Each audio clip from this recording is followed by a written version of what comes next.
ஆக்சுவலாக உங்களுடைய படங்களுடைய கதாபாத்திர படைப்புகள் ஹீரோவாக இருக்கலாம், ஹீரோயினாக இருக்கலாம். முதல்ல ஹீரோயின் எடுத்துக்கலாம். ஒரு பக்கம் பார்க்குறப்ப ரொம்ப bold and strong woman and ஒரு ஆணை வழிநடத்துகிற ஒரு ஆளாக அவள் முன்வைக்கப்படுகிறாள். பெரும்பாலும் அப்படி இருக்குது. 7G ரெயின்போ காலனி அவனை படிக்க வைக்கிற பொண்ணா இப்போ அவனுக்கு ஒன்றுமே தெரியாதா, இவள் அழகான பொண்ணு, இவள் வேணாமா உனக்கு அப்படின்னு கேட்குறதெல்லாம் இருக்குல்ல.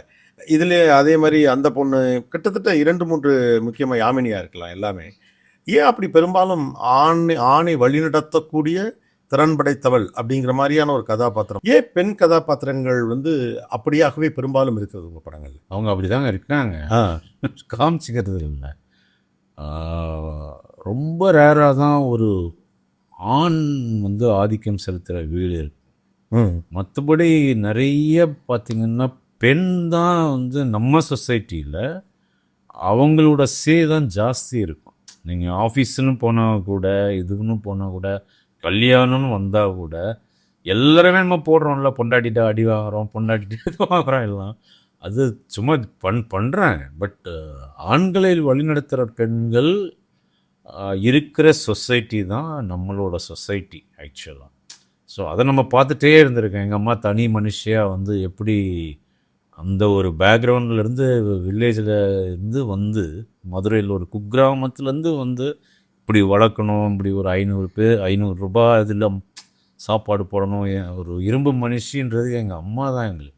ஸோ அப்படி இருக்கிற இதுவாக நான் பார்த்துருக்கேன். அந்த மாதிரி இருக்கிற ஃபுல் டீநகரில் மெஜாரிட்டி வந்து அந்த மாதிரி இருப்பான். வீட்டை எடுத்து நடத்துறது அவர் கண்டக்டர் வேலைக்கு போயிடுவார்.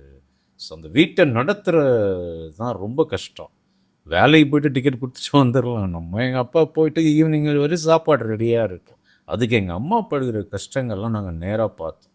நிறைய வீடு எல்லாமே வந்து பெண்களுடைய அது ஆதிக்கம்னு சொல்ல முடியாது, அவங்க படுகிற ரொம்ப அந்த கஷ்டங்கள் தான். அதை வந்து வெளில காமிச்சிக்க மாட்டாங்க, புன்முறுவல்லே போகுன்றதால நமக்கு தெரியாது இந்த மாதிரி ஆதிக்கம் செலுத்துறது.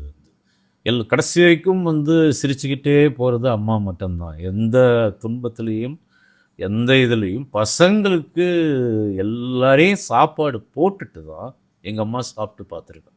இது கடைசியில் இவ்வளோ ஒன்று தான் மிச்சமாகவும் என்னவோ அந்த வயதுக்கு அது போதும். அது நான் சில நிலைவட்டி நான் கேட்பேன், அம்மா எப்படிம்மா இது உனக்கு பத்தும், இது போதும் நீங்கள் சாப்பிட்டு போங்க. அந்த லைன் வந்து ஒரு மாதத்துக்கு ஒரு வாட்டி நானும் கேட்பேன், அதே ஆன்சர் தான் வரும், நீ சாப்பிட்டு போகிற வேலையை பாரு ரெடி அப்படி, அவ்வளோதான் வரும்.